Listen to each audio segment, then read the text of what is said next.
Good morning. ഇപ്പോൾ രാവിലത്തെ വിശേഷങ്ങൾ കണ്ടാലോ. രാവിലെ തന്നെ ഞാൻ കട്ടൻ കാപ്പിയും കൊണ്ട് ഉമ്മറത്ത് പോയി മഴയൊക്കെ കണ്ട് ചായ കുടിക്കാമല്ലോ എന്ന് വിചാരിച്ചു. അതിനുള്ള കാരണം നമ്മുടെ ലല്ലൂസ് നല്ല ഉറക്കമാണ്. ലല്ലൂസ് ഉണ്ടെങ്കിൽ എനിക്ക് പറ്റില്ല. കാരണം ലല്ലൂസ് എണീറ്റ് കഴിഞ്ഞാൽ വേറെ ആരുടെ അടുത്തേക്ക് പോകില്ല, ഭയങ്കര കരച്ചിലായിരിക്കും. അവൻ വന്നേ പിന്നെ എൻ്റെ ബിസി ലൈഫാട്ടോ എൻ്റെ. പിന്നെ കിച്ചണിൽ പോയി അമ്പാടിക്കുട്ടനുള്ള ബ്രേക്ക്ഫാസ്റ്റ് റെഡിയാക്കണം. അപ്പം പിന്നെ ചപ്പാത്തി.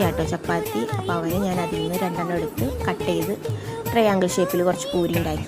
അങ്ങനെ ഉണ്ടാക്കുന്ന സമയത്ത് നമ്മുടെ ഇച്ചുട്ടൻ വിളിച്ച് വെല്ലിമ്മയുടെ വീഡിയോസ് കണ്ടു കിട്ടോ എന്ന് പറഞ്ഞ് അതൊക്കെ കഴിഞ്ഞ് അവന് ചായ കൊടുത്തപ്പോഴേക്കും നമ്മുടെ വില്ലൻ എഴുന്നേറ്റു കേട്ടോ. അപ്പോൾ വില്ലനെ കുറച്ച് നേരം മടിയിലൊക്കെ ഇരുത്തി കളിപ്പിച്ച് അടുക്കളയിൽ പോയി അവനുള്ള വെള്ളമൊക്കെ ആക്കി കൊടുത്ത് പിന്നെ പായയിൽ കിടന്ന് അവൻ മുട്ട് കുത്താനുള്ള പരിശ്രമത്തിലാണ് കേട്ടോ. മുട്ട് കുത്താൻ പറ്റിയില്ലെങ്കിൽ ഇരുന്ന് കരയും. അപ്പോൾ മഴത്തോർച്ച കണ്ടപ്പോൾ ഞാൻ വേഗം ലല്ലുവിനെ സ്റ്റോളറിൽ ഇരുത്തി. സ്റ്റോളർ കൊണ്ട് എനിക്ക് ഭയങ്കര ഹെൽപ്ഫുള്ളാട്ടോ. കാരണം അവനെ വാശി കുറേയൊക്കെ അതിലിരുത്തുമ്പോൾ മാറാറുണ്ട്. അങ്ങനെ ഞാൻ അമ്പാടി